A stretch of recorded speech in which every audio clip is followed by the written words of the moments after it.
Thank you. Before joining NIH, he was an associate principal investigator at the National Bioforensics Analysis Center, where he pioneered the use of single molecule sequencing for the reconstruction of complete genomes. In 2015, he joined the National Human Genome Research Institute at the NIH as a founding member of the Genome Informatics section. His research interests include DNA sequencing, application of graph algorithms, and high-performance computing to biological sequence data. Currently, his research projects focus on the efficient analysis of large-scale genomic datasets and new methods for metagenomic analysis and assembly of high-noise single-molecule sequence data. He has been involved in computationally constructing high-quality genomes for several organisms across all kingdoms of life. His work has resulted in several software products that are widely used today in analyzing large-scale genomics data. His research contributions has had and is still having a huge impact in the field of computational genomics. His published research work has close to 30,000 citations, all in just span of past few years. I'm glad to have Dr. Koren today at our colloquium to share his most recent research work. The title of his talk today is The Complete Sequence of a Human Genome. Sergey has also offered to stay until 2:30 p.m. To answer any questions the audience might have. So please feel free to stay back to have an informal chat with Sergey. So with that, welcome. Thanks for being here, and please take it away. Yep, thanks for having me. And yeah, so this work I'm going to present is kind of a culmination of a lot of the work that started, over 10 years ago now, on kind of what can we do with these noisy long reads. And it kind of progressed from working on bacterial genomes to the point that now we've been able to complete a sequence of a human genome. And so, you may have heard that the human genome was finished about 20 years ago. It's actually the 20th anniversary. And there was this big event at the White House. You might recognize some of those people in the picture. And there were actually two publications that came out of this process. There was a public effort, which was funded by the NIH and others. And then there was a private effort run by Craig Venter, which was published in Science, that took a kind of different approach, the whole genome shotgun approach, to finishing the human genome. But neither one of these projects, especially at the time when this took place, in 2000 and 2001, really fully finished the genome. There were a lot of regions that they couldn't resolve at the time, and there's been 20 years of effort since then improving the human genome. But it's still not complete. So if you went to NCBI and downloaded GRCH38, which is the name, that's the 38th version of the genome, it still has some gaps and issues. So I'm showing you this pictorially here. So whenever each one of these is a chromosome, so it's chromosome 1, 2, 3, and whenever you have a color switch, like over here, let's say, this is a gap in the current reference. So that means there's some stretch of ends between here and here. We don't know what sequence goes in between. And so there's on the order of 100-ish of these gaps. There are also issues. So there's about 200 unresolved issues. So those don't show up here pictorially, but this may look like one contig, but people have reported, let's say that somewhere over here, there's something weird, like no other human sample maps well there, or maybe the GRCH38 has a duplication where every other genome doesn't, or vice versa. And so these are not gaps, but there's still issues that confound analysis when you do resequencing studies. And then there's these big white regions. And whenever I show this diagram, people usually ask, like, what's a white thing? And so these white things are part of the motivation for the project I'm presenting today, is that these were regions where we had huge stretches of ends where we really didn't know what is in the human reference there. I mean, we had kind of an idea, and I'll talk about that in a bit, of what should be there, but we didn't really ever have a view of a single genome's version of what is actually there. So if you were to open the reference and say, look at chromosome 13, it would start off with, N for millions and millions of bases. So that's not particularly informative, right, for analyzing. And so we do have some idea, like I said, of what is in the missing sequence. So the short arms of these acrocentric chromosomes 13, 14, 15, 21, and 22, which you can see are white, are missing. These are the rDNA, which is a 45 kilobase repeat that's repeated, head to tail. So it goes over and over and over. Each genome has probably 200 to 500 copies. It varies between individuals. And it's obviously, rDNA is obviously very important for the basic functions of a cell. And the rDNA is not the only thing on those arms. There's a lot of segmental duplications thought to be there, and other repetitive elements, but really we don't have a sense of what they are because they're all completely blank in the reference. That's about 2% of the genome that's missing. Another thing that's missing from the reference are the centromeric repeats. And so these are the sites of constriction here in the diagram. These are, in the human, these are 171 base repeats, but they're arranged in chromosome-specific structures that are called higher order repeats. So the way this 171 looks in its higher order structure on chromosome 1 is not the same as it is on chromosome 2 and so on. There are some shared structures between chromosomes, but for the most part, they're relatively well segregated by chromosome. And the current reference in GRCH38, they added model sequence for this. So there's a canonical version of this, higher order repeat, say for chromosome 1 or chromosome 2 or chromosome 3, repeated a bunch of times, but really it doesn't look like any actual human because obviously you're not going to have a canonical repeat over and over again. There's some variability in it and other things. And so it would be good to actually see that in an actual cell. And that's again, another 2% of the genome. And then the other biggest missing component are the white bits on chromosome 1 and 9 and also 16 and a couple of smaller ones that aren't as visible here. And these are human satellite repeats, primarily human satellite 2 and 3. These are a short repeat, so these are just a few bases, repeated over and over again and again, arranged in higher order structure that's really not well studied because, again, they're missing. And so we haven't really looked at the complete array of this on a chromosome. So this all adds up to, somewhere between like 6 to 8% of the human genome is missing. Obviously, these numbers are rough because, the actual number of copies varies between any pair of humans you pick. But we think we're missing 6 to 8% of the genome. And you may think like, well, do we really care? The genes are in the parts that we have, but there's a lot of reason that we care about this missing sequence. For one, there's uncaptured variation. So, there's copy number variation in these arrays in the short arms, structural variation in the centromeres that we just can't look at in any other human until we have at least one representative. If you're missing parts of the genome, say that some gene has 10 copies, but you only have 2 copies of it because the other ones are in the bits that you have gaps in, then when you try to call variants, you're going to mismap all the reads to the 2 copies and you're going to get just random noise and you're not going to be able to make any variant calls in the regions you do have. And then another one is contamination. So if you have any studies where you've passaged pathogens through humans, which is done in studies sometimes, and then you go and subtract or metagenome and you subtract human genome, if you don't have a bunch of the human genome represented in your database, you end up with human that's now marked as bacteria. And we actually found examples of this a while back where some genes that fall in these regions of the chromosome were annotated as staph genes because they were not subtracted from the background of the human genome that it was passaged in. So we do care about these gaps and we should want to finish it. So what's the problem? Why has the genome not been finished for the past 20 years?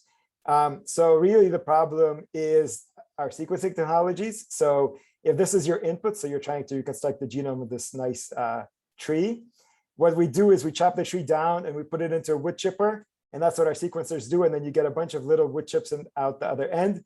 And then you take this pile of wood chips and you say, aha, this is what your tree looked like. Here you go. And because our assembly algorithms are so good, you get exactly what you put in out, right? And this can be summarized as repeats are long and reads are short, right? So essentially, if I give you a pile of wood chips, it's really hard for you to tell me whether they came from a pine tree or whether they came from a baobab tree. And you're not going to know a lot about the structure of the tree. If I gave you big branches instead, and the branches still had pine needles on it, you could be pretty sure that, it's probably coming from a pine tree and not from a baobab tree, right? Because you wouldn't expect to see pine needles on this tree. And so the bigger the pieces of DNA we could sequence, the easier this problem would become. Luckily, we've entered a new era of sequencing where the long read single molecule sequencing has become quite cheap and available. And also there's been a lot of progress in long range sequencing technologies. So we, meaning the T2T consortium, thought time was ripe to finish a human genome. So we selected this CHM13 cell line. It's a hydidiform mole, which is the result of a molar pregnancy. So it's a sperm cell's genome that's duplicated twice. So it's diploid, as you can see here, that there's 2 copies of all the chromosomes, but the 2 copies, because they originated from a single sperm cell, are extremely similar. So there's very little heterozygosity in this genome. Essentially, you can think of it as just having 1 copy of its genome rather than 2, which makes working with it easier. And we sequenced it with essentially all the data that was available, all the long read data here that's available. And this is kind of the kitchen sink approach. But really, the 2 most important data types I'm going to focus on in this talk are the PacBio hi-fi data and the Nanopore ultra long. So if you're not familiar with this PacBio hi-fi data, these are on the order of 10 or 20 kilobases, so much, much longer than Illumina data or Sanger data in the past. And these reads are extremely accurate. Many of them are actually perfect. And so you may ask, well, how does this work? So when you construct the PacBio sequencing molecule, you take your DNA strand and you attach these kind of barbell adapters here shown in blue.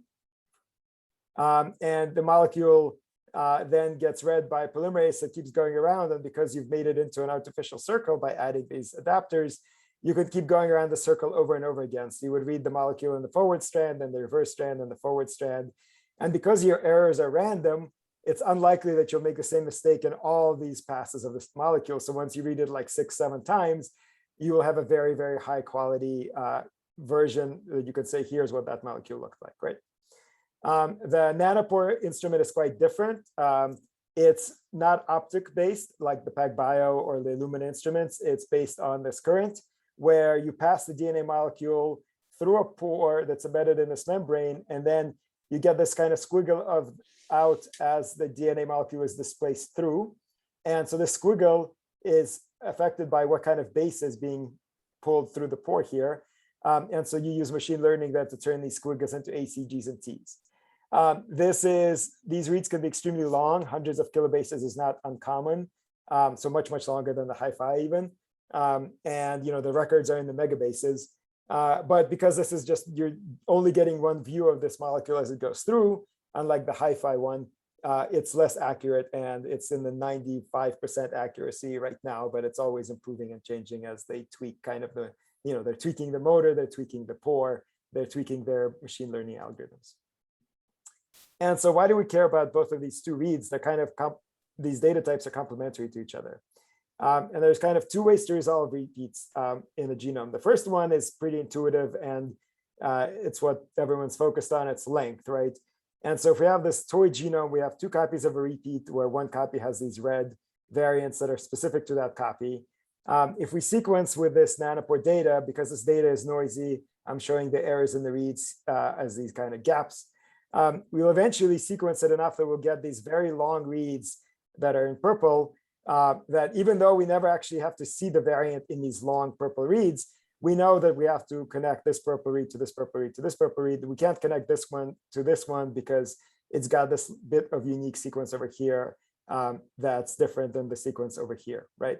And so we'll reconstruct the genome. That's easy because the reads are longer than the repeats. That's pretty intuitive and easy to understand.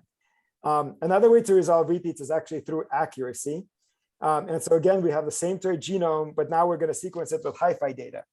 And so now I'm never going to get a read that's long enough to span the repeat, but I'm going to get, because they're accurate, now I'm going to see this variant in the reads. And so I can still figure out, based on these reads, even though none of them span it, that these purple reads should be connected and these blue reads should be connected. And I know I can't connect this purple read over here to this blue read over here because it's got this unique red variant, right? And so I can say like this red variant means that it must have come from a different region of the genome. And you can see that accuracy is very important to this here, because if I had errors in my data and I couldn't be sure if I saw this red bit, this red difference in a read, if that was just sequencing error and noise, or if it's because it's really a different locus in the genome. If I couldn't tell the difference, then I would have to potentially connect this purple read to one of the blue reads over here. But if I have perfect reads, I can know that if I see just even one difference between a pair of reads, I can say, no, these couldn't have possibly come from the same part of the genome, right? And so we started this project a couple of years ago, and the first thing we worked on was chromosome X. And we kind of took a combination of these two approaches. So we used the nanopore data. And again, even though the nanopore data is long, this centromeric array here, the DXZ1 array, is about 3 megabases long. So obviously, even though the nanopore reads are very long, that's not quite long enough. You'd have to be extremely, extremely lucky to get one read that spans that 3 megabase and lands perfectly where you need it to. So we kind of took, the combination of the two approaches, where we looked for variants that are unique in the genome that we think occur only once in this chromosome X in this genome. And these are going to be large variants. So, the nanopore reads, because they're noisy, we're not going to be able to tell apart SNPs. But we're going to look for large differences, like hundreds of bases being deleted or inserted. And whenever we identified a catalog of these variants, and then we look for those variants in the read. And so if we see this variant colored in yellow in 2 different reads, we know they must have come from the same region of the genome, because we only expect that yellow variant to be occurring once in the genome. And so if you do this, you could build a tiling path of the nanopore reads across this genome, across this large repeat, and get the sequence of it. And then we have to use the PacBio data and other data to put on top of this, because remember, this is going to be a pretty high error, only 95% accuracy or so. We spent a lot of time making this consensus accurate and getting this layout right. And so this worked, and we were able to complete chromosomes X and 8, and both were published. But each one of these took about a year of effort and had a lot of manual involvement. And the problem is, this could take a while. If we have 23 chromosomes we need to do, and we took us a year to do each one, we're going to be another 23 years before we finish the genome, which we don't want to be doing this for another 23 years, right? So once we finished these 2 first chromosomes, we kind of took a step back, and we looked at the hi-fi reads in a lot of detail and took some of the things we learned and put it into our HiCanoe assembler that essentially can leverage them to their maximum potential. So we started with the hi-fi reads rather than the nanopore reads, and we applied a few tricks to them to improve them. So first, we did homopolymer compression. This is pretty easy, and it's actually the most dominant error in the hi-fi reads. So if you have 5 A's in your genome, you'll get a bunch of reads that say 5, some say 4, some say 6. And we just say, we don't care about that for now. We know there's an A here. I don't care how many copies of an A, just say there's an A. That alone makes the reads much more accurate. More than a third of them become perfect, as in no sequence errors if you compare them to the truth, if you just do this one step. We also did some read correction and cleaning. So in this case, we looked at the pileup of all the reads that seem to come from the same region of the genome. And if one of those reads said there's a T here and every other read said, no, this is a C, we would correct that T and say, yeah, this is probably a mistake in sequencing, because every other piece of evidence we have says there should be a C here. We do this conservatively, so we don't erase any actual real differences. And you can clean up the reads. And after you do this, you get to over 80% of the reads are perfect. And then the last step is you also ignore differences in regions where we know the hi-fi reads are not as good. And namely, these are kind of dinucleotide and simple sequence, repeat sequence. And so after we do this, we have almost all of our reads are perfect. So we can build a string graph from long perfect overlaps. And so if we ever see one difference between any pair of reads, just one difference, we say this couldn't possibly be from the same locus. They must have come from different parts of the genome. We ignore those overlaps. So we're using only perfect overlaps.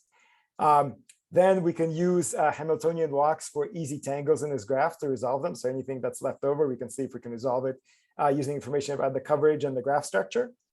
And then for regions that we can't resolve, we'll map the nanopore reads onto our graph and then see if the nanopore reads will inform us and guide our walk, right? And then because these are all walks in the hi-fi graph, we'll just read off the hi-fi nodes for our consensus and convert it back to uncompressed space.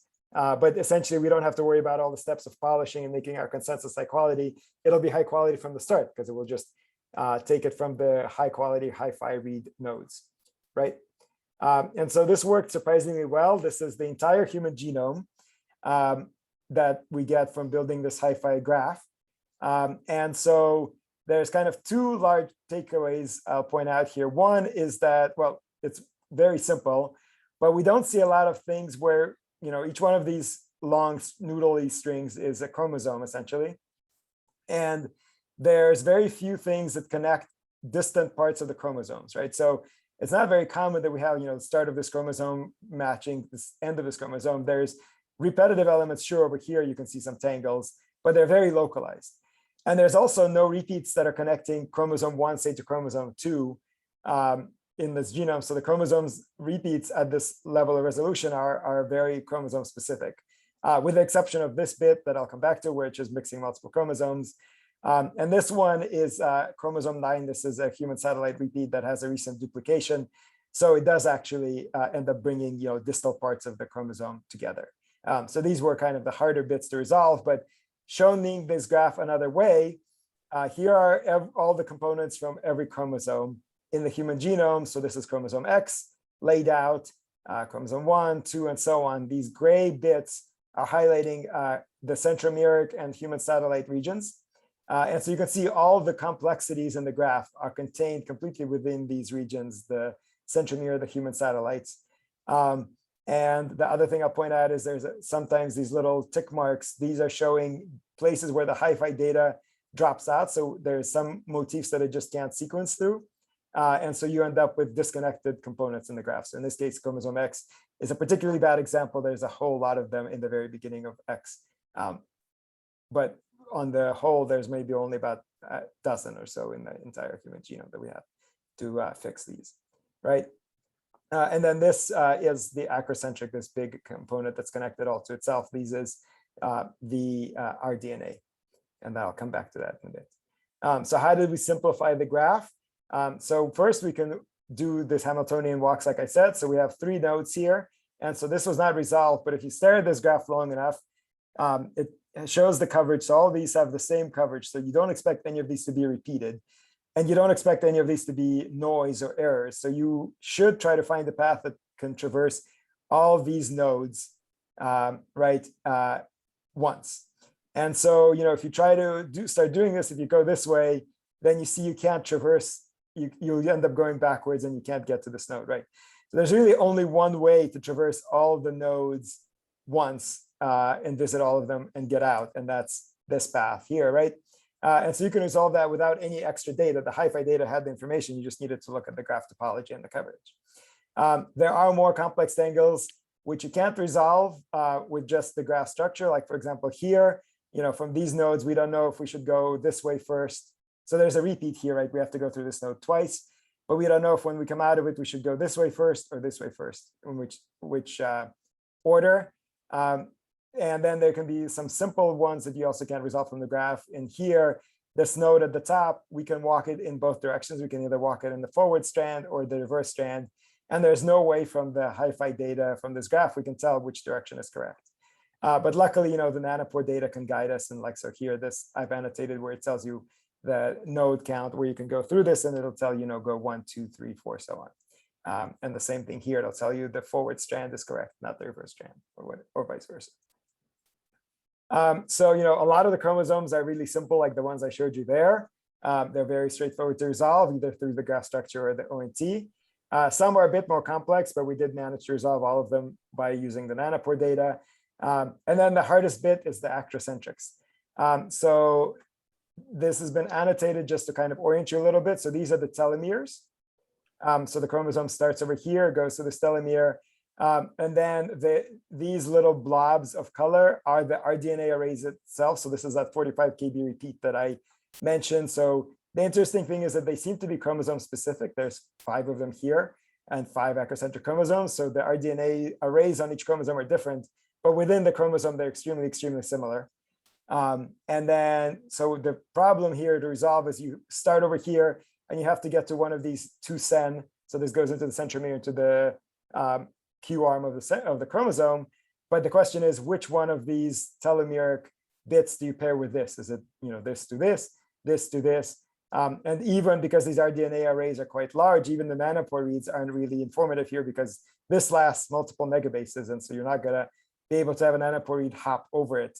But luckily, yeah, so that's just annotating the chromosome-specific rDNA clusters. And then there's a lot of recent recombination. So we thought it was interesting, actually, and a bit surprising that the most similar thing on these chromosomes is actually not the rDNA arrays themselves, but these distal junctions where there's a lot of recombination, which is where the most similarity of the chromosomes is and what's bringing this graph together.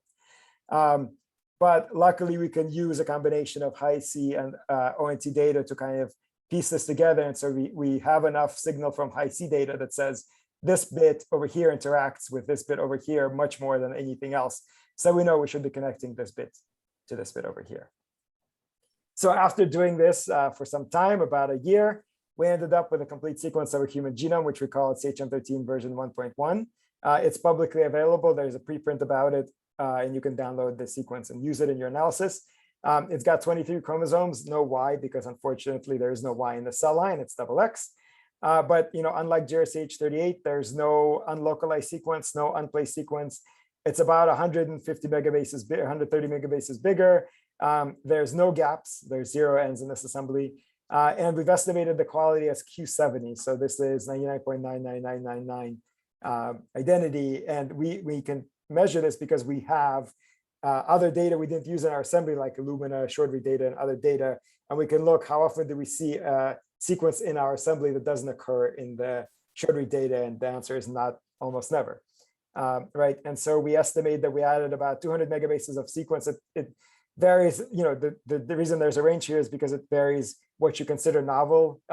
Is it just something that has nothing like it in GRCH38 or below some identity thresholds and things like this?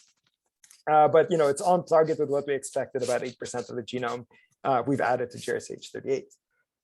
So as I already mentioned, there's a description of our methods.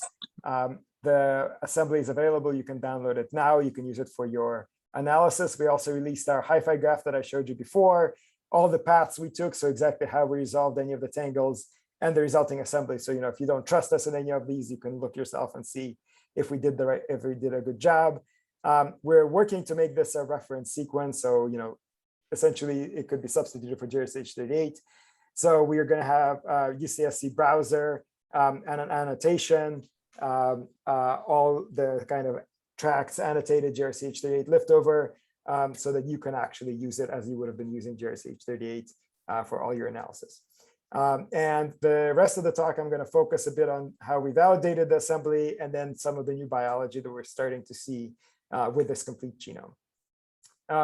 So first, this is a quick single slide on validation. So what this shows you is this is all the data from ONT and Hi-Fi mapped back to our assembly.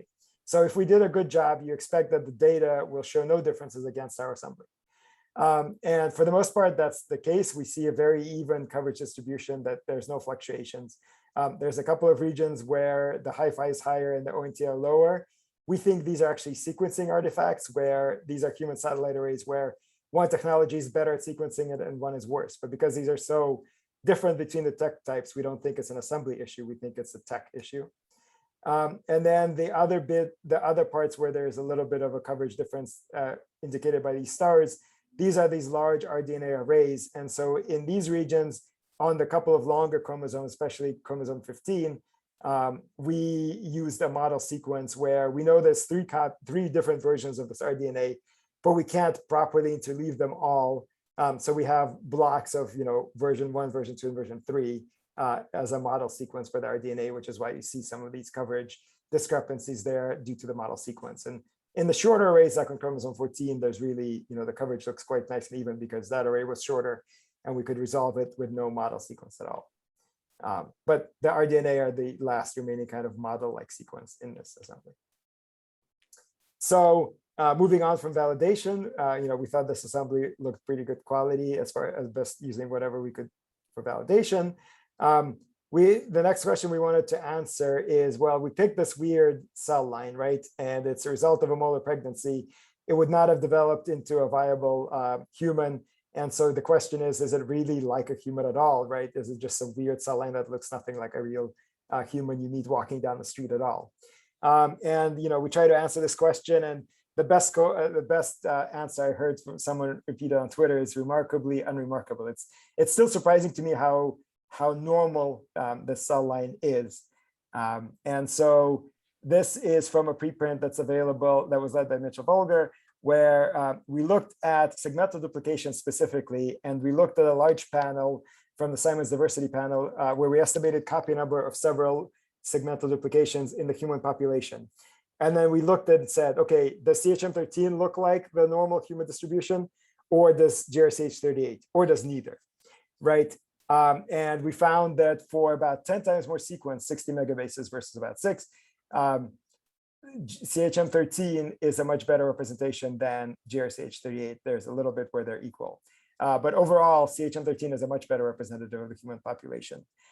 Shown another way, this is a ROC curve for how well we represent the copy number in the population. The red line is our CHM13 assembly. The green line is an idealized genome that always picks the most frequent variants. So, if this is the most common in the human population, that's what that assembly represents. And you can see there's not much difference between CHM13 and that. Obviously, a random genome you pick from the population is not going to have the most common allele for every locus. That's just unlikely. But it's, the ROC is pretty close, 91, 90, 95. The GRCH38, on the other hand, is much lower down here with, much lower ROC because it really doesn't represent the human population in terms of this copy number accurately in a lot of cases. Just to give you a few ideas of what this looks like, here are some examples. We have this kind of human distribution where there's a very common copy number and some rare copy numbers. And CHM13 in red falls right here in this most common copy number. GRCH38 is out here in a super low copy number that doesn't look real. There's pretty much no humans that have this copy number. This is another similar example. We have a single distribution. CHM13 is over here on the high end of this distribution. GRCH38 is on the very low end, weirdly low end on this distribution as well. There's other examples, similar ways. There are cases where the two are equal, where here both GRCH38 and CHM13 are in this common copy number in the population. And then there are cases where GRCH38 is a better representative. So here's one example where there's this normal distribution.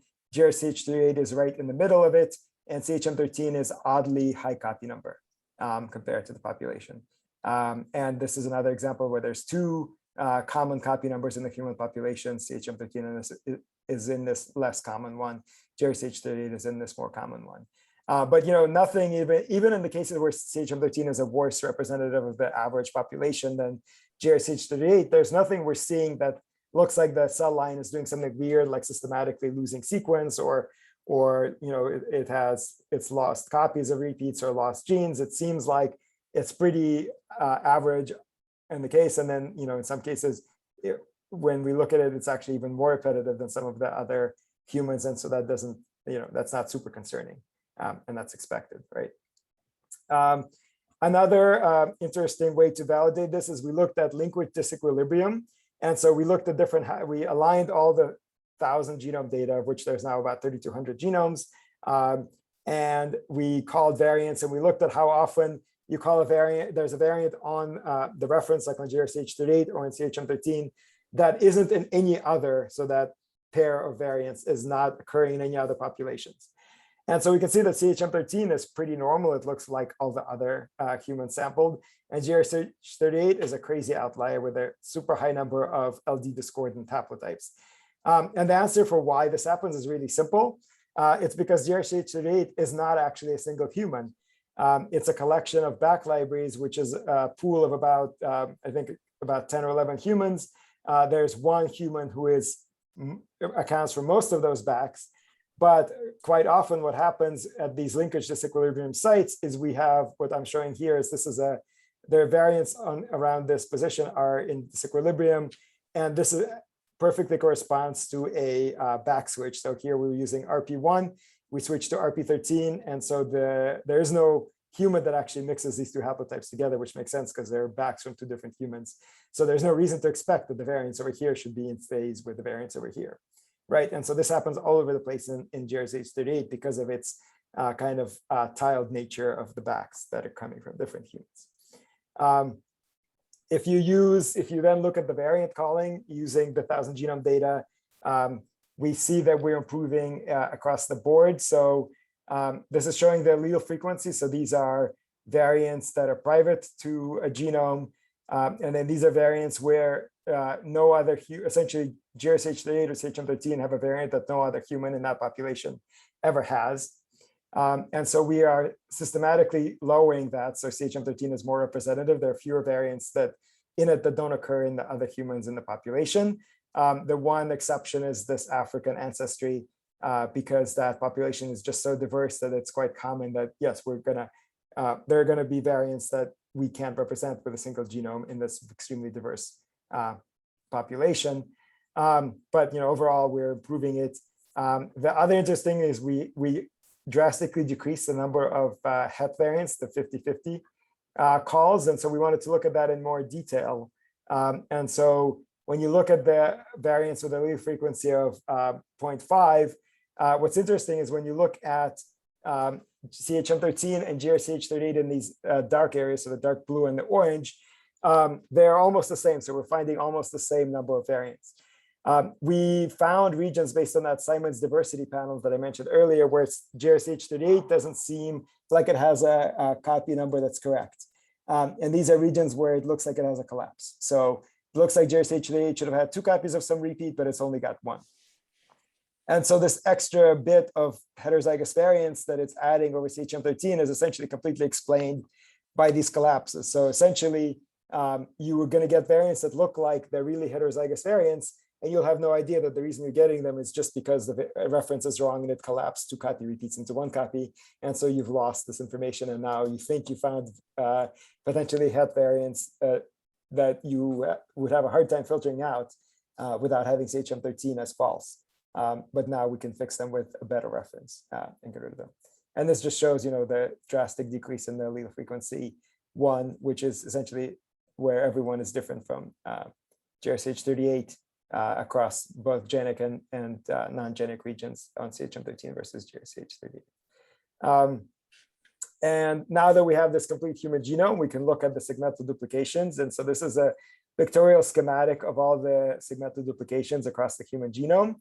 And shown another way, these acrocentric chromosomes over here are hotspots of these segmental duplications. So they are the source of a lot of segmental duplications all over the genome on other chromosomes. So it seems like, so the sequence here actually is not new, if you will. It has extremely high identity to other regions of the human genome. So it's been segmentally duplicated either from here to other parts of the genome or vice versa.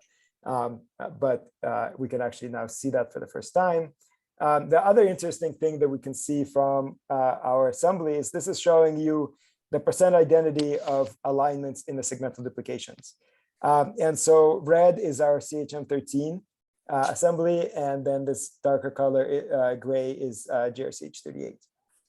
And so what you can see is overall, there's a lot more repeats in CHM13 than GRCH38, as we would expect.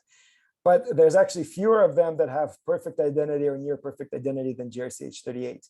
And so these segmental duplications in the human are actually more diverged than you would have thought looking at GRCH38. And we think that's because wherever there was a very similar repeat, they couldn't resolve it. They may have just pasted it twice, copy and pasted it.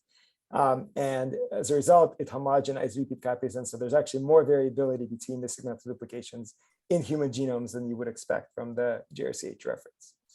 And the last kind of biological example is something I mentioned at the very beginning, that when we fix the copy number of missing genes, we can improve analysis that you would have had from GRCH38. So this is one gene. It has a lot of copies. There's 23 copies in CHM13, but only 9 in GRCH38 are present.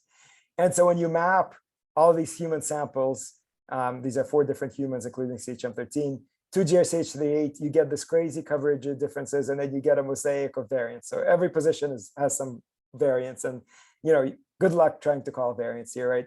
And the problem is that all the reads from the copies that are missing in GRCH38 are mismapping all over the place and causing false variants that you can't filter out. When we do the same analysis with the exact same data on CHM13, first, we see CHM13 has no variance against itself. That's good. We think that means we did a good job assembling it.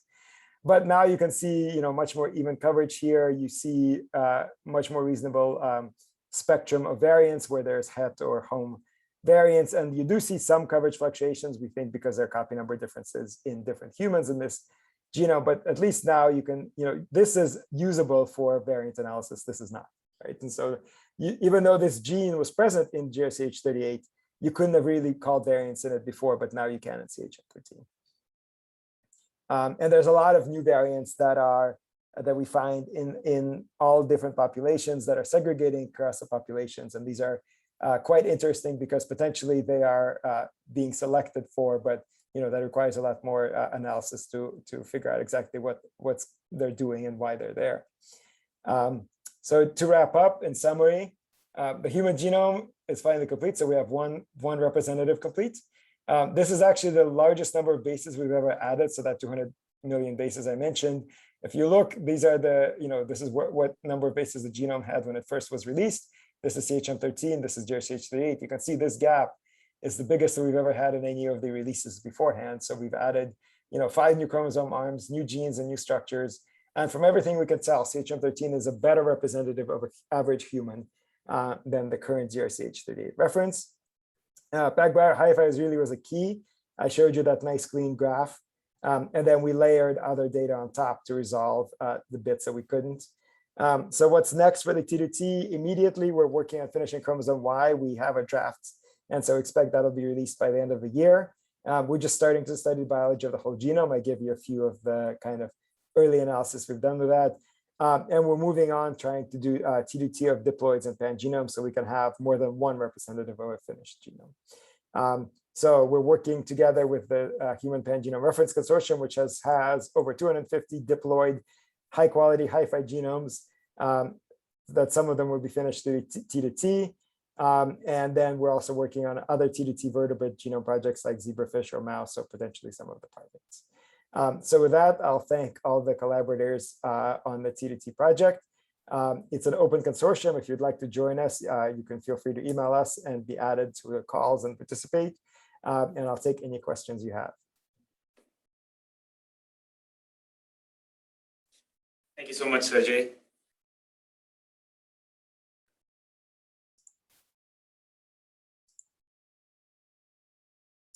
Questions?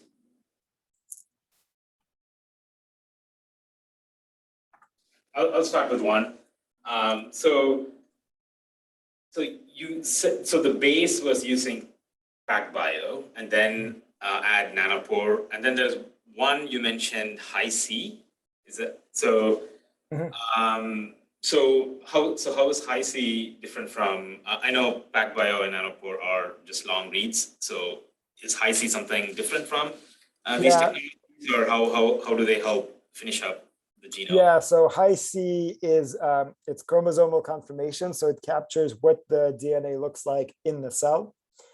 So it's actually was originally designed to study how the chromosomes are folded and packed so that they can fit into a cell.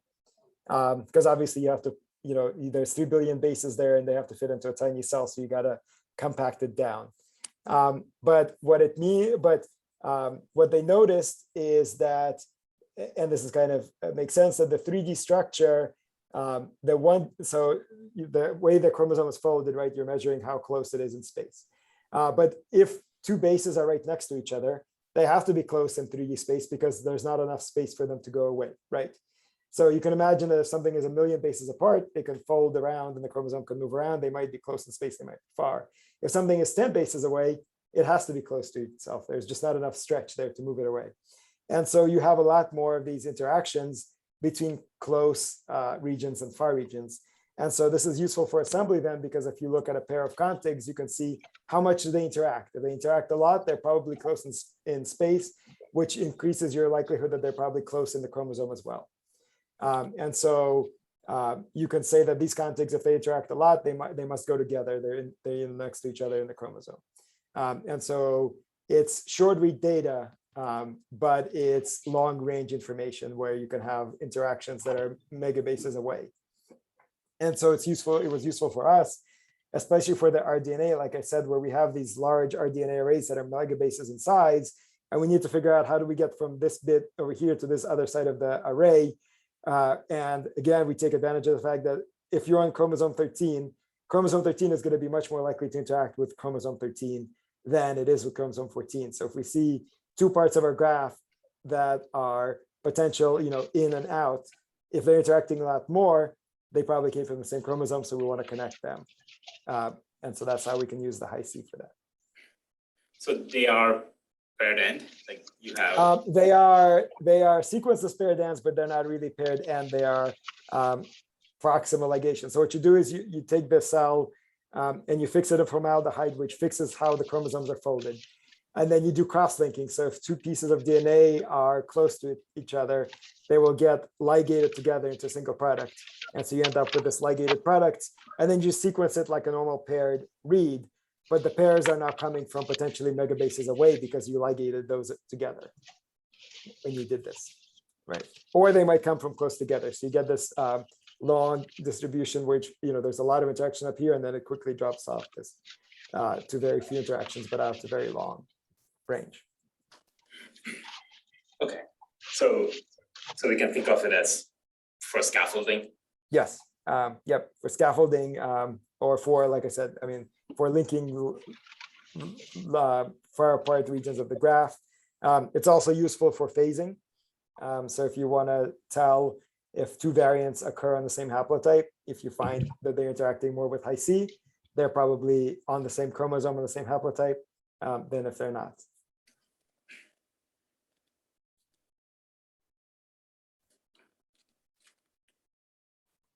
Thanks.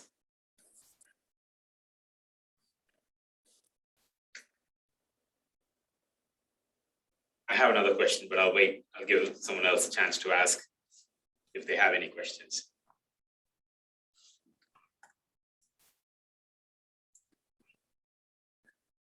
Okay, so the 38 version you said has is not from one individual, but 10 to 11 individuals combined. So the CHM 13 is that taking this 38 and improving, or is this all the way from scratch?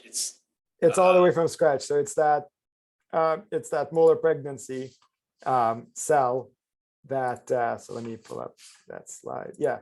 So it's a completely new, different human, different cell, different. So just one individual. One individual, one sperm cell actually. So it's a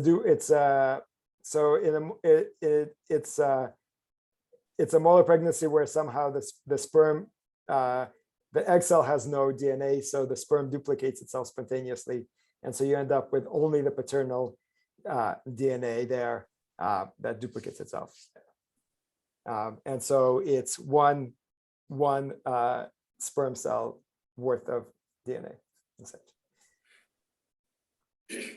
which is part of why we picked it, because it doesn't have the heterozygosity of a normal human. You essentially can just ignore heterozygosity because it originated from a single copy that got duplicated. So they're extremely, extremely similar to each other. So you have CHM13. So does that stand for anything? Is it? Yeah, I think it's something hydatidiformol. I don't remember what the C is. I think that's how it was fixed. Okay. There are other ones of these.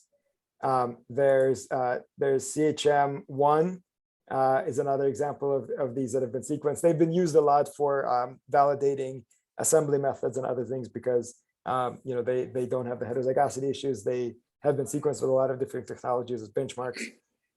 We originally started with another one, CHM1. We didn't pick it because the karyotype didn't look clean, like it didn't look like it was diploid anymore. In a lot of places, there were 3 copies of a bunch of chromosomes, and so that's not very good for a target if you're trying to get a normal representative of a genome, right? So for that reason, we chose the CHM13. But this was just our initial attempt. We expect we'll be able to do a diploid genome, relatively soon, for which we're targeting another cell line, which is HGO2 probably. But it'll be a diploid cell line that's available through either the PGP or human the HPRC project. All right, thank you. Yeah, just one question here. What's the likelihood of the encoding in a sperm being different from a grown adult? Well, I'm sure that if you try to look at the expression data and things, that CHM13 will be very weird, right? There's, and potentially the way it, the folding, like the methylation signal could potentially be different because it's more embryonic in development than a grown human, right? That said, when we've looked at some of these repeats and the methylation patterns in like the centromeric regions and other regions, they are consistent with other humans from other cell lines, so who are not from this sperm cell. And they show the same patterns, like you can see in the methylation where the kinetochore attachment is. So it seems like it's again surprisingly normal, but certainly like I wouldn't use it as my a study for expression analysis or things like that, right? Because I wouldn't expect that the genes it's expressing are going to be relevant for your tissue, but it'll still be a good reference for you to map your cell lines or whatever you're studying for expression data instead of GRCH38, because it's a better representative of the human genomic sequence, because we don't expect that the sperm cell has lost genomic sequence, and we don't see that from any of the mapping of any of the other humans to it, right? Gotcha, thanks.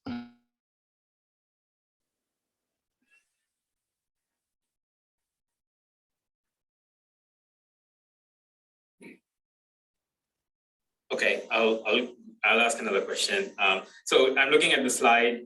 So there is seems like different technologies that you listed. Yeah. But for this particular version that you are working on, you just basically use the Nanopore Hi-Fi and the Hi-C. Yep. Yes. I mean, those have become our, so like I said, this was our kitchen sink approach where we just essentially sequenced everything you could. And not all of it was us. Some of it was done, the PacBio CLR was generated before we started this project. We primarily generated all the Nanopore and then the Hi-Fi data. The CLR is PacBio's version of single. So if you only make a single pass. So essentially they've kind of been outdated by Hi-Fi because Hi-Fi are much more accurate and not that much shorter. The CLR may be 40 kilobases long versus 10, 20 for Hi-Fi.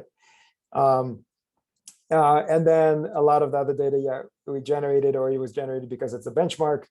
But we used some of it for validation. We used the Illumina data and the 10x genomics data for validation, but we didn't actually use it for the assembly. And going forward, a lot of our development, we're targeting Hi-Fi plus ONT plus maybe Hi-C as a recipe for genomes going forward. Got it. Thank you. I certainly wouldn't expect anyone to sequence this much data for any other genome they're working on. And I should say we're working on automated methods. So we should have something in the next few months where automated methods can take Hi-Fi and ONT and give you essentially almost all the chromosomes resolved end to end without any of the manual intervention that we did originally for this project.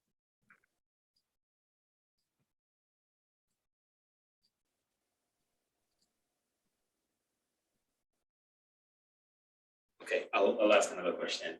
This is going back to your implementation. You said you took the PacBio Hi-Fi reads and you constructed a string. You used string graph to construct graph.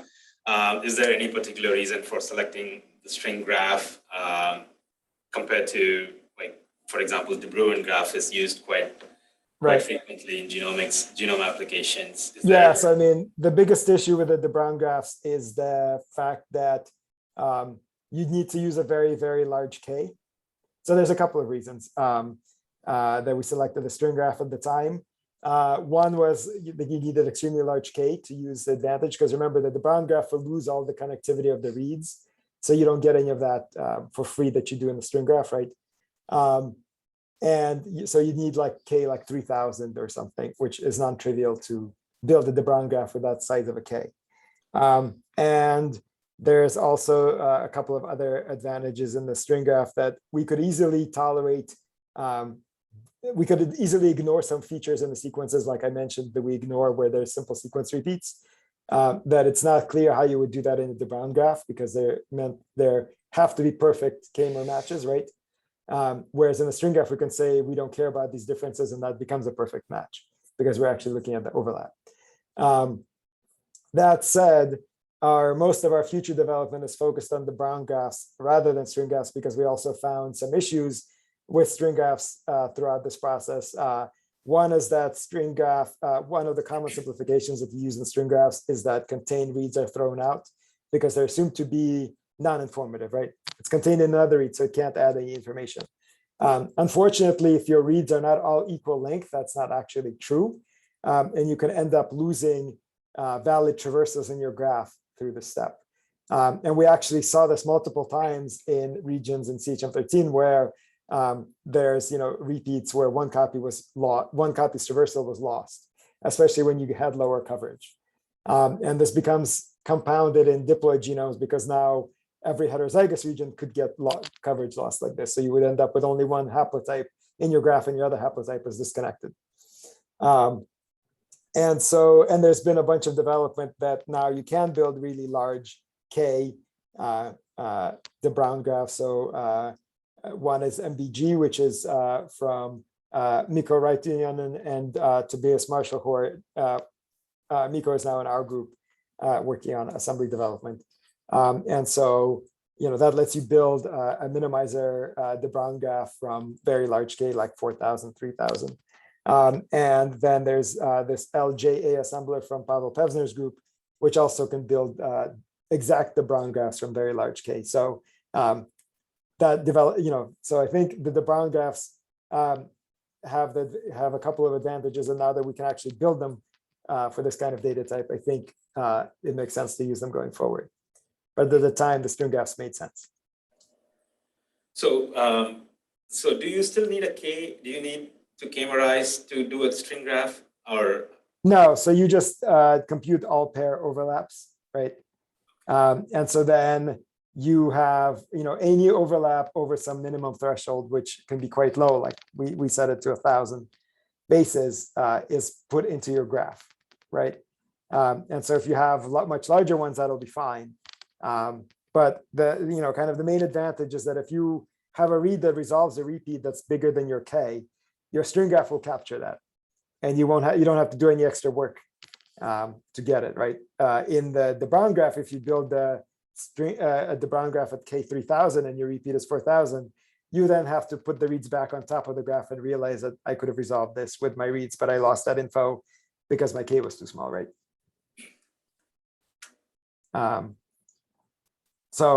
But that said, like the Brown graphs do a better job with this capturing heterozygosity, and they tend to have cleaner graph structures for haplotype bubbles and things like this than string graphs do. So in string graphs, so the nodes are still the nodes are sequences, and then the edges are the overlap. Yep, yeah, and no we essentially don't break a read, right? So our nodes overlap each other by however big the overlap is. And so a read is never split. Reads are atomic units in a string graph, essentially. So is the runtime? So if it seems like computationally expensive generating a string graph. Yeah, so I mean, a human genome doing all pairs, because hi-fi data is so high quality, you don't have to look for a lot of error.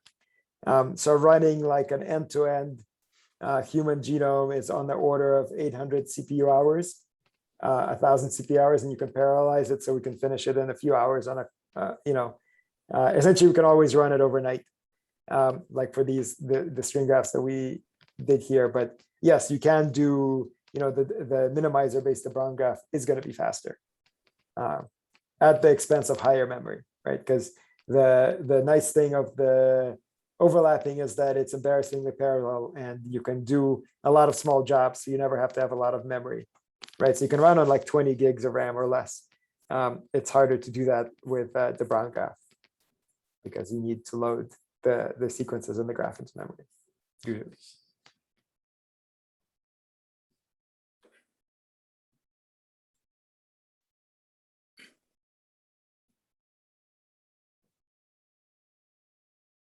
I'll give a few seconds to see if anybody else have some questions.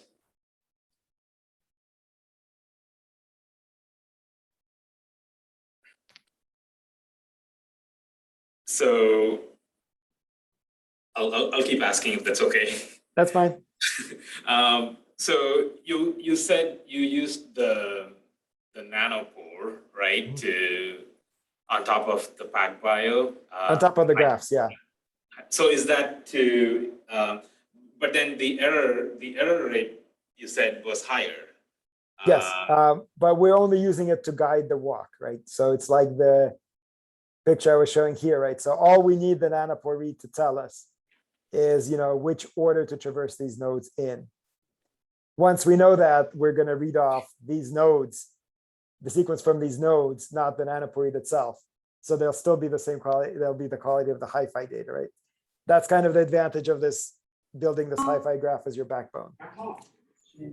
And so all the nanopore reads needs to be accurate enough to say is to differentiate this node from this node in the traversal order. And certainly there are some cases where this is, this is hard, especially there's a lot of very similar nodes that the nanopore reads may be too high error. But usually they're still accurate enough and there's enough difference here that we can tell them apart and say like, no, you see this sequence followed by this sequence versus this sequence followed by this sequence, right? Because we're aligning to the graph. So when you're aligning to the graph, it'll try to align to the full sequence if you join this node to this node versus join this node to this node, right? And what sequence that results in. And like I said, even like these things, which you would think could be palindromes or are extremely similar, the nanopores reads are accurate enough that they can tell you this direction looks much better than this direction.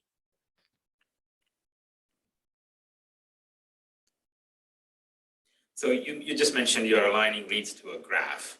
Yep. So the reads are just sequences, the long sequences. So the graph, so the subject, the reference is a graph. So does it mean that it's like a graph FASTA file or? It's a GFA. Yeah. Okay. And so so for this we use Graph Aligner, which was developed by Miko, who, like I mentioned, is in our group now. But it's it indexes the graph nodes, and then it finds seeds, and then it tries to align. And when it's aligning, because it has a GFA and it knows the links, it will correctly build the representative node sequence of the path of the stitching the nodes together, right? And align to that, assuming that they were seeded and to be for that to pass the threshold. So there's like an initial threshold, because if you do this all the time, it obviously becomes very expensive and exponential, because if you try every possible way to join the nodes together, right, that becomes exponential. So there's seeding up front to decide which paths are worth trying to align to and which aren't. So here in this particular case application, you're just trying to align the reads to find the right path on the graph. Yep. Yeah. And so, I mean, so remember, you're also aligning not just one read, but a whole lot, right? And so some of the reads may align incorrectly, some of them may misalign. But yeah, what you're looking for is what the flow that the majority of reads choose in the graph, the path that the majority of reads are voting for, right? Because you're always going to have some small number of reads vote that are noise or whatever that are going to vote random other things, right? So I'm just going to ask. I'm just thinking out loud here. So if you have a GFA, but the GFA represents a pangenome, right? Mhm. Let's say, for example, so and then can you use the program that you just mentioned to align reads to see a specific query is present in just one genome or multiple genomes? Well, I mean, yeah. So graph aligner is generic. So yeah, it can align to any GFA, and it'll try to pick the path out of the pangenome that's the best representative of your query read. I mean, it's designed to align to pangenome graphs or other graphs. It's similar in design to like VG or other tools like that. So what is the name of the tool? I'm sorry, I missed it. Graph aligner. Oh, it's just okay. Yeah.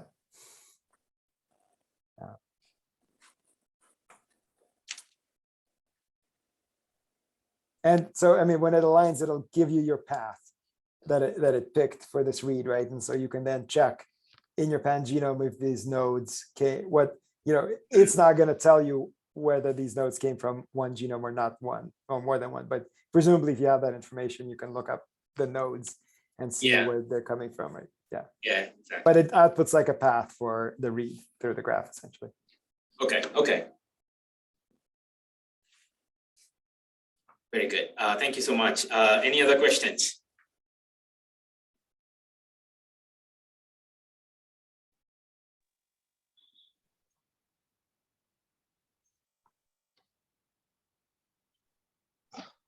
I'll still ask. So the 38, the human genome from the consortium, the GCRH or whatever that is. So many studies have been using that as the reference, and there are so many publications that have used that as the reference to mainly in a lot of SNP analysis, variant analysis. So the new reference that you are coming up with, does that mean that those cannot be trusted, or well, they can be trusted. It's quite possible that they missed variants, or there are regions they couldn't look at for their variants, right? That they could look at now. Okay, so it's basically nothing. It could be trusted, but something that they couldn't find before, they will be able to find now. Right. I mean, there's certainly it's possible that there are mistakes, and there have been. So, for example, GRCH38, one specific case, they added an artificial duplication on chromosome 21 between GRCH37 and 38, and this affects several medically relevant genes. And there's been a couple of papers which point out that if you try to study any of those genes, the results are just bogus or like noise. You just get noise, right? Because of this duplication makes all your reads unmappable, and that duplication doesn't actually exist. And so it is possible, that some things that people are looking at, you just got noise, right? So presumably, I assume that people will have enough wherewithal and validate the results and check, and they would filter that noise out and say, like, we can't say anything here, right? Rather than reporting the noise. But it is possible that some of that didn't get filtered, potentially. But I think, my personal opinion is that yes, everyone should start using CHM13 instead of GRCH38 for these kinds of studies, because as we saw with the 1,000 genome remapping study, it's much better. And I know that a lot of large consortia like the HPRC, the SPAN Genome Consortium, is using CHM13 heavily, and so are many other projects are moving on to that. And I know that's a loaded request because we've had so much. There's still so many things that are run on GRCH37, right? Even though GRCH38 has been out for almost 10 years now. But I think that CHM13 is a much bigger difference. Like I said, it's the most bases that's ever been added to the human genome in a revision, and it's it's not just like a change from 37 to 38 where maybe it's a little better, but then they added this mistake. Except it's a whole world of difference. So I'm hoping that the transition there will be faster than it's been to GRCH 38 because the value that you get in return will be much greater. Got it.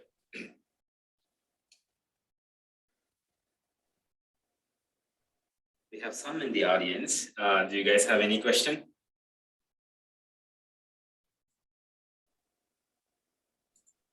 Yeah, it was a really good presentation. One more question. So have you annotated this genome? Yes. Yeah. So if you go to the page, if you just Google it, we have a UCSC browser which has all the annotations loaded. But yeah, it's got annotations. It's got a bunch of data like methylation data, other data mapped to it as well. So how did the annotation differ from the 38 version? So it had, it had a couple of thousand novel, I'll say novel in quotes, genes, because a lot of them are just extra copies of paralogs. And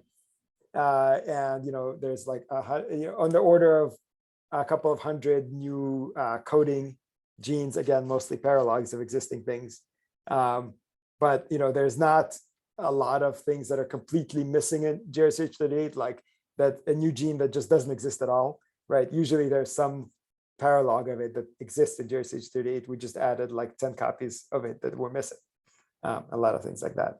And there's a handful of genes that are annotated in GRCH38 that are not annotated in CHM13, but most of them were IG, like immunoglobulin locus genes, which they're not actually even genes, they're partial genes, right? And those, it's not surprising because those are very variable between humans. So it's quite likely that CHM13 has a different combination of those genes than GRCH38 would. And there's a few places where there's a legitimate collapse, like where CHM13 has fewer copies than GRCH38 from in the genome, like correctly, right? But it's not those are the main kind of differences, and there's not very many of those. And then a whole bunch of genes are like these genes. That's part of how we know about this issue in GRCH38. There's a whole bunch of genes on the order of like 30 or 40 genes where we don't have them in CHM13 because there were 2 copies of them in GRCH38, but there should have only been 1. And so we only annotated 1, and so we missed the second copy, right? So it's a combination of stuff we fixed in GRCH38, legitimate differences between 2 different humans, and kind of that.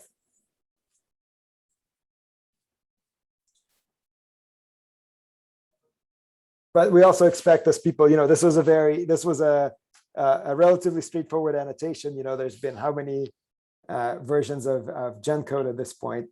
Along with the GRCH38 being revised, the GenCode have been revised as well.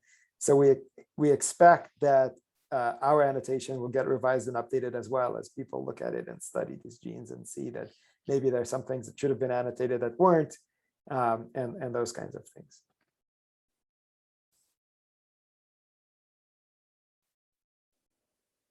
Good. I do have one question. That will be my last question, but I'll just wait to see if anybody else wants to ask anything.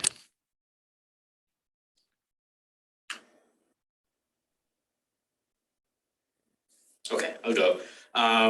So this is just something not related to your work, but just maybe trying to see where things go. So you are working towards generating a complete human genome, and you said there is 250 high-quality, high-five genomes that is already available, and you're planning to take each one of them and make it as complete as possible?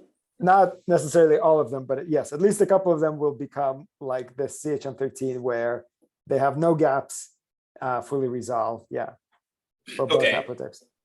Okay. So is this gonna change? So right now, traditionally, everything is biased towards one reference, right? Right. 38. Now, when CHM13 becomes the gold standard, everything will be based on aligning to CHM13. Do you see in the future moving away just from this one, using one reference as the gold standard and maybe trying to use a pan genome as a reference? Yes, I mean, that's one of the goals of the HPRC. I'd argue, so let me go, let's see, okay. Yeah, so I'd argue that, each one of these genomes from the HiFi data, even if you take it now without any further work, is probably better quality than GRCH38 in a lot of ways. One of the parts of this project is building the reference pan genome and developing the data structures to work with that. So what I expect will happen in the short term is CHM13 and GRCH38 will kind of live side by side as co-equal references, and you pick one that you use. But going forward, yeah, I expect that both of these will become part of a larger pan genome as we incorporate more variability. Because like I showed earlier, yes, CHM13 is more representative of an average human, but there's no way it can represent every human equally well, right? There's no single genome that can ever do that. So I do expect that as the high quality genomes, and so we'll just be able to, when we add things to our pan genome, we'll just be able to add really complete high quality haplotypes into this pan genome that we'll have. So rather than adding kind of short contigs or half missing, because the problem is if you have one complete genome and then you add a second genome that's very low quality, you're going to still have a bias because everything is going to, all the complex regions are only going to have one representative still, right? And that's not going to help you. And so when you, if you can do these really high quality, if you can do them like telomere to telomere, complete gapless assemblies like CHM13, then you'll get a fair representation of all the complex regions as well in your pan genome graph. So does this mean that, I know there is a lot of model organisms now have a standard reference. Is that all going to change now with this new approach? It's less clear. It might be less beneficial in some of those, because the model organism because everyone uses, the same one or two lines. Like, 90% of the mice are like the BL6, right? Mice. So it might not have the same impact for them to know what some other random mouse that I found in my house looks like, right? Because they're really looking at, and they really want to know very well. If they just have a perfect sequence of the mouse that they're working with for 90% of their experiments, that might be enough, right? Unless, for what the model organism you're using it for, right? If you're actually someone who's studying the mouse for studying the mouse's sake, like if we're studying organisms, not for their using them in the lab as a model organism, but just in general, how they evolve, how they vary, et cetera, then certainly I think that will go towards pan genomes. And it already is to some extent, right? Where like we're part of the vertebrate genome project, and we are generating high quality reference for at least one individual of a species, but then you can sequence a lot of other genomes in that species to learn about their evolutionary constraints, et cetera, and study that population in depth. And so, yeah, I expect that as this becomes cheaper, you'll just be doing more and more of those high quality and comparing them. But in the shorter term, I think there may be less bang for your buck, so to speak, in some of these other model organisms. If you're only after your experiments and working in the lab, having a good reference for that one thing you have in your lab might get you most of the way there, right? Sure. All right. Thank you so much, Sergey. I asked all the questions that I had. Thanks for staying a little bit longer. Yeah. If anybody else doesn't have any questions, let's thank Sergey one more time for the talk. Thank you. Thank you very much, Sergey. It was a wonderful presentation. Thanks. Glad to have been able to do it. And thanks for all the questions. It makes for a fun conversation if I Breaks up, having the presentation. So yeah, that's good. Thanks. All right. Thank you so much Mhm. for your time. Really appreciate it. Thank you all. Bye. Bye.